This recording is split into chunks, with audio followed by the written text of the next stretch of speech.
ఇంకోటి గురుజీ, చిన్న పిల్లల మీద కూడా ఈ నరఘోష ఉంటే దాన్ని ఎట్లా తీసేయాలి గురుజీ? చిన్న పిల్లల విషయంలో ఏంటంటే ఇప్పుడు ఎవరికి ఎక్కువ ఇంపాక్ట్ అవుతుంది అంటే జనరల్గా ఉమ్, ఈ బయట ఉన్నటువంటి స్త్రీలకి. ఓకే. ఎందుకంటే వాళ్ళు చెడు రక్తాన్ని విడిచిపెడతారు అవునవును. కాబట్టి ఆ, ఆ చెడు రక్తాన్ని పీల్చుకునేటువంటి కొన్ని ప్రేతాలు ఉంటాయి కాబట్టి అవి పీల్చుకుంటాయి, సక్ చేస్తాయి కాబట్టి దాని పేరు పిచాచం.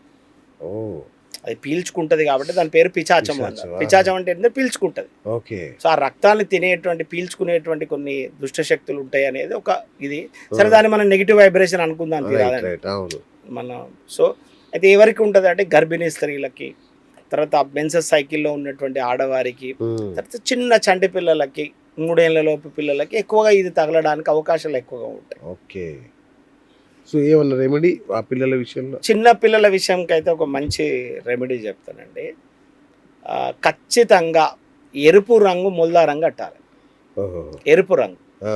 ఇప్పుడు ఆడపిల్లైనా కాళ్ళకు పర్లేదు, ఆడపిల్లైనా పర్లేదా? లే మగపిల్ల వాళ్ళ గురించి చెప్తాను. ఆ, ఆడపిల్లలకి ఏం చేస్తారు అంటే ఖచ్చితంగా అరికాలకు కాటుక పెడతారు.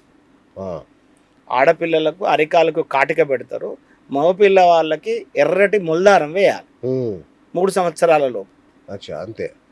రైట్ గురూజీ. ఇంకొకటి, చాలామంది మంచి వ్యాపారం సూపర్గా నడుస్తుంటుంది, దుమ్ము లేపుతుంటారు, సక్సెస్లో ఉంటారు, కానీ ఒక ఫైన్ మార్నింగ్ టబాక్మని పడిపోతారు, వ్యాపారంలో దివాలా తీసేస్తారు.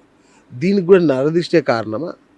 దీనికి నరదిష్టికి ఏం సంబంధం లేదు, ఆ. తప్పది. ఎందుకంటే ఇప్పుడు ప్రతి దాన్ని మనం దానికే ముడిపెట్టి చెప్పకూడదు కదా. ఓకే. సో తను వ్యాపారంలో ఇప్పుడు సక్సెస్ అయ్యిండోనంటే ఏమనాలి అప్పుడు? ఆ, సరే, ఓకే, దివాళి తీసిండు కాబట్టి నరఘోష నరదిష్టి అవును, అందాం. అవును. సక్సెస్ అయిన దానికి కారణం ఏంటి అంటే అద్భుతమైన ఏదో డివైన్ పవర్ వచ్చిందా? ఉమ్, ఇట్లా కాదు కదా. ఓకే. వాళ్ళ కష్టం ఉంటుంది, వాళ్ళ యొక్క ఇన్ఫ్లుయెన్స్ ఉంటుంది, ఆ వ్యాపారం పెట్టిన స్థలం ఒకటి ఉంటుంది, అది అవును. ఏం వ్యాపారం, అది వాళ్ళ జాతకంలో యోగ్యతలను బట్టి చాలా అంశాల మీద ఆధారపడి ఉంటుంది. ఓకే. దానికి దీనికి ఏం సంబంధం లేదు. బట్ వ్యాపారస్తులకు మాత్రం అంటే రోజువారీగా గల్లాలో పైసలు పడేటువంటి ఒక వ్యాపారస్తులకు మాత్రం ఒక మంచి సీక్రెట్ చెప్తా. ప్లీజ్. ఇది చాలా వరకు మార్వాడీస్ పాటిస్తారు, ఆహాహా. మిగతా వాళ్ళు కూడా పాటించడం మంచిది. ఓకే. ఒకటి ఏంటిదంటే, ఇవాళ గల్లాల పైసలు పడ్డాయండి, ఎంత కష్టం వచ్చినా మంచిదే, గల్లాల పైసలు నిద్ర చేయించాలి. అందులోకెళ్ళి రూపాయి కూడా తీసి వాడద్దు. ఓకే. ఎన్ని రోజులు నిద్ర చేయించాలి? అదే రోజు నిద్ర చేయించాలి. అచ్చా, అదే రోజు. అదే రోజు నిద్ర చేయించాలి. ఇప్పుడు లేదండి మీకు ఇంకొంచెం చెప్తా. ఓ బంగారం షాప్ ఉన్నది, ఇవాళ కౌంటర్లోకి 5 లక్షలు పడ్డాయి. కౌంటర్లో ఈ 5 లక్షలు వీలైతే మంచి తిజోరీ ఉండి సెక్యూరిటీ ఉంటేనేమో షాపులనే ఉంచండి 5 లక్షలు. ఆ, ఓకేనా, నిద్ర చేయించండి. ఆ, లేదా ఇదే 5 లక్షలు ఇంటికి తీసుకొచ్చి ఇంట్లో పెట్టండి, నిద్ర చేయించండి. అంతేగాని ఇవాళ ఒకళ్ళకి పద్దు కట్టేది ఉన్నదని చెప్పి 5 లక్షలకి వెళ్ళి తీసి పద్దు కట్టకండి. ఇప్పుడు అన్ని ఆన్లైన్ పేమెంట్ లేదు గురుజీ. సరే, ఓకే, పర్వాలేదు. బ్యాంకులో నిద్ర చేయించవచ్చా అని నేను అడగడం. మీ ఎంతో అంత కౌంటర్లు అయితే పడతాయి కదా, రైట్. మరి అసలు పడకుండా అయితే ఉండవు కదా. ఉంటాయి. ఏ వ్యాపారమైనా అసలు పడకుండా అయితే ఉండవు కదా. ఉండదు. ఆ పడ్డ పైసను ఇవాళ వినియోగించకండి, ఓకే. ఓకే. ఇవాళ వినియోగించకండి, రేపు వినియోగించండి, ఇవాళ నిద్ర చేయించనియండి. ఒకటి, ఎంత కష్టం వచ్చినా ఎట్లాంటి పరిస్థితులలో ఉన్నా అమావాస్య రోజు మాత్రం పైసలు జీతాలు ఇవ్వకండి. అమావాస్య రోజు ఎట్టి పరిస్థితులలో అల్లకెళ్ళి పైసను వినియోగించకండి అమావాస్య రోజు, ఓకే. కంపల్సరీ. ఓకేనా. రెండవది, చాలా మంది ఏం చేస్తారంటే శుక్రవారం పూజలు అలవాటు ఉంటుంది చాలా మంది షాప్స్లలో. అవును. శుక్రవారం రోజు మంచిగా పటాలను కడిగి బొట్టు పెట్టి అగరబత్తులు చూపించడానికి ఒక అలవాటు ఉంటుంది. అవును. యాక్చువల్గా అసలు లక్ష్మీవారం అంటే గురువారం అండి, శుక్రవారం కాదు. అవును. శుక్రవారం కాదు. ఓకే. సో అదేదైనా చేయదలుచుకుంటే గురువారం చేయండి, ఇంకా విశేషమైన ఫలితం ఉంటుంది. రెండవది, దయచేసి మళ్ళీ ఈ వేదిక ద్వారా నేను కొంతమందికి చెప్పేది ఏంటంటే, ఇవాళ పూలదండ వేశారనుకోండి మీ షాప్లో ఉన్న పటానికి, దయచేసి రేపు పొద్దున తీసేసేయండి. ఓకే. అసలు వేయకండి దండ, అసలు దండనే వేయకండి. లేదు వేయాలని మీ మానసికంగా మీరు తృప్తి పడ్డారు అనుకోండి, ఇవాళ దండ వేస్తే రేపు పొద్దునకి తీసేసేయండి. ఓకే. పాచిన దండ ఉంచకూడదు, ఉండకూడదు, అస్సలకే మంచిది కాదు. ఓకే. వేయకపోయినా పర్వాలేదు, కానీ వేస్తే మాత్రం తెల్లారి ఇమీడియట్గా తీసి పడేయండి. రైట్. ఇంకోటి గురుజీ, 35-40 ఏళ్ళు వస్తున్నాయి గురుజీ, పెళ్ళిళ్ళు కావట్లేదు ఎవరికి.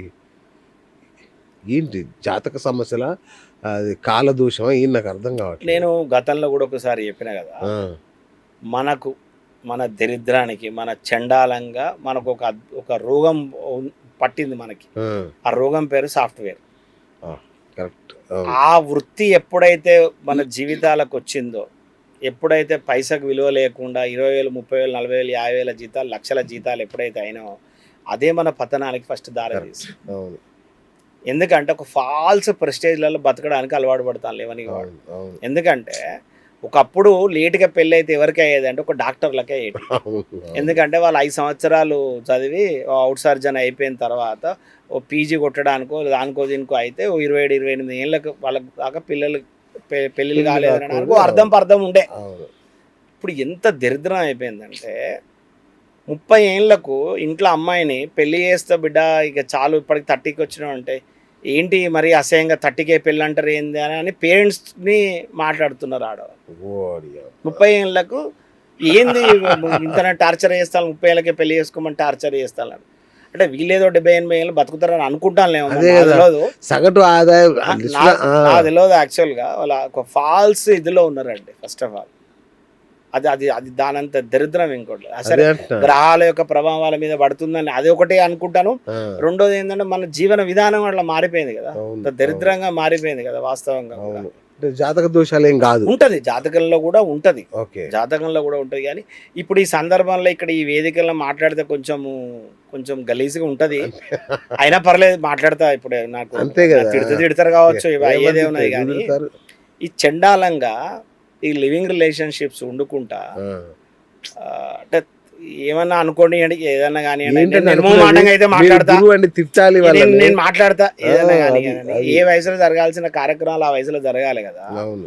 నేను ఏమంటున్నా అంటే ఒక 25-26 ఏళ్ళు చేతి నిండా పైసలు సంపాదించే కొడుకు నేను బెంగళూరులో నేను ఉంటానా అంటే ఒక అమ్మాయితోటి కూడా పోయి ఉంటాడు, మాట్లాడుకొని ఆధార్ కార్డులు ఇస్తాను సుప్రీంకోర్టు చెప్పింది, ఏం లేదు మేజర్ అయితే సరిపోతుంది, ఏం అబ్జెక్షన్ లేదని చెప్పని పైసల కోసం కిరాయిలకు ఇచ్చడానికి తయారులైనాయి కదా. హైదరాబాద్లో, బెంగళూరులో, కలకట్టాలో, బాంబేలో తయారైనవి కదా. అంటే కొంచెం దయచేసి నెగిటివ్ కామెంట్స్ కింద పెడతారేమో, అయినా పర్లేదులే. కానీ ఏంటంటే ఒక విచ్చలు విడతనం అయిపోయింది కదా, విచ్చలు విడతనం అయిపోయింది కదా. అరే నువ్వు చక్కగా ఒక పద్ధతిలో సంసారం చేసుకొని పురాణంగా అనరా అంటే వీడు వ్యక్తిగతమైన ఆలోచన విధానం ఏంటంటే ఏమైతే అని తిరా ఆ సుఖాన్ని నేను పొందుతాను కదా అనే ఒక చండాలమైన ఆలోచనలలో ఉన్నారు. Hi friends, thank you for watching this video. ఈ వీడియో గనుక మీకు నచ్చినట్లయితే దయచేసి లైక్ చేయండి, షేర్ చేయండి. ముఖ్యంగా మా ఛానల్ 24/7 న్యూస్ టీవీని సబ్స్క్రైబ్ చేసుకోండి. ఆ తర్వాత మీ విలువైన అభిప్రాయాల్ని, మార్పులు, చేర్పులు, కావాల్సిన వీడియో ఏమన్నా ఉంటే మన వీడియో కింద కామెంట్ సెక్షన్లో కామెంట్ రూపంలో తెలియజేయండి. నమస్కారం, సాయిదంచిక మాట్లాడుతున్నాను. ప్లీజ్ సబ్స్క్రైబ్, షేర్, లైక్ చేయండి 24/7 టీవీ ఛానల్. హాయ్ నమస్తే, నేను మీ Sonia Akula. Please subscribe to 24/7 news TV. Hi అండి, అందరికీ నమస్తే. నేను Mankota Prasad. Please do subscribe 24/7 news TV. Political, entertainment and infotainment updates కోసం like, share, subscribe 24/7 news TV.